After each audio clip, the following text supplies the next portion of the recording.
Anand PSU state secretary మాట.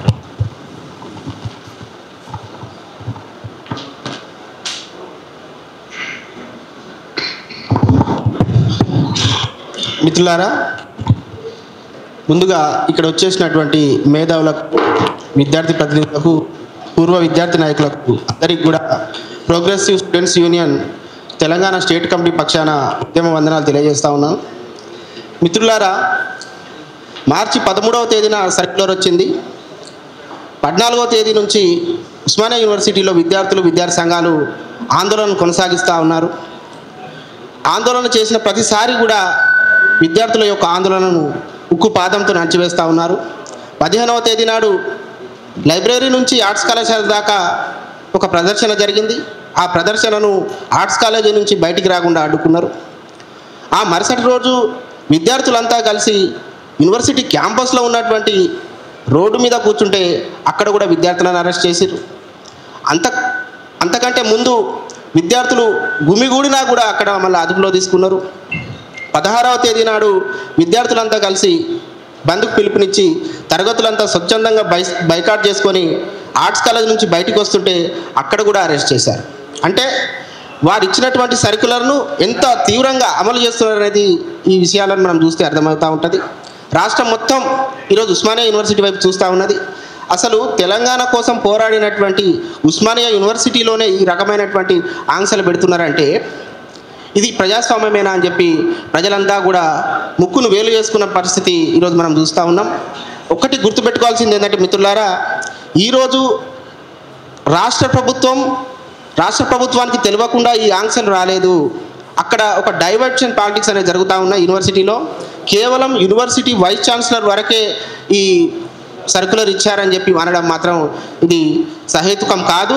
రాష్ట్ర ముఖ్యమంత్రి గారు ఈ విషయంలో జోక్యం ఉన్నది, మంత్రివర్గానికి జోక్యం ఉన్నది.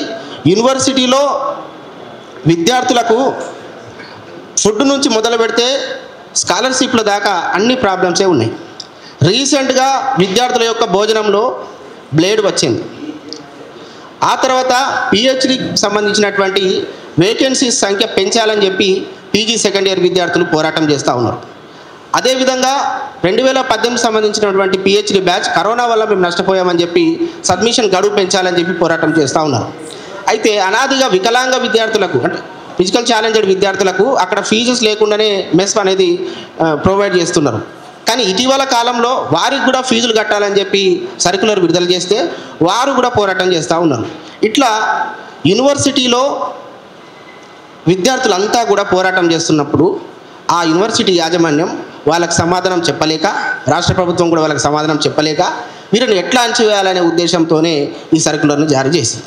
అంటే విద్యార్థుల పోరాటాలు ముందుకొస్తున్నప్పుడు మాత్రమే ఈ సర్క్యులర్ను జారీ చేసిన విషయం మనకు స్పష్టమవుతున్నది. కాబట్టి విద్యార్థుల సమస్యలను కూడా పరిష్కరించాలని చెప్పి ఈ సందర్భంగా మనం డిమాండ్ చేయాల్సిన అవసరం ఉంటుంది. ఈరోజు వామపక్ష విద్యార్థి సంఘాలుగా, అదేవిధంగా ఓయూలో ఉన్నటువంటి అన్ని విద్యార్థి సంఘాలుగా గత వారం నుంచి ఈ ఆందోళన కొనసాగుతుంటే కనీసం ప్రభుత్వం నిమ్మకు నీరెత్తినట్టు వ్యవహరిస్తూ ఉన్నది. ఈరోజు అసెంబ్లీలో కూడా ప్రతిపక్ష ఎమ్మెల్యేలు మాట్లాడుతున్నారు. మా సమస్య అసెంబ్లీలో కూడా చర్చకు వచ్చింది.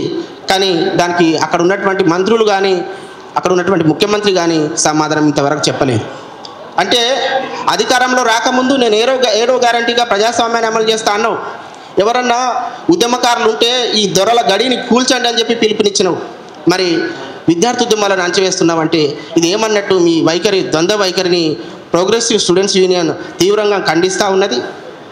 పూర్వ విద్యార్థులు, ప్రస్తుత విద్యార్థులు, అదేవిధంగా యూనివర్సిటీలో ఉన్నటువంటి ఫ్యాకల్టీ అందరం కలిసి కూడా ఈ యొక్క దుర్మార్గమైనటువంటి చర్యను ఖండిస్తూ ఐక్యంగా ముందుకు పోవాల్సిన అవసరం ఉంటుందని చెప్పి భావిస్తూ మీరు తీసుకునే కార్యక్రమాలలో, కార్యాచరణలో ప్రస్తుత విద్యార్థులను భాగస్వామ్యం చేసి ముందుకు కదలాల్సిన అవసరం ఉందని చెప్పి తెలియజేస్తూ నాకు ఈ అవకాశం ఇచ్చినందుకు ధన్యవాదాలు తెలియజేస్తాను.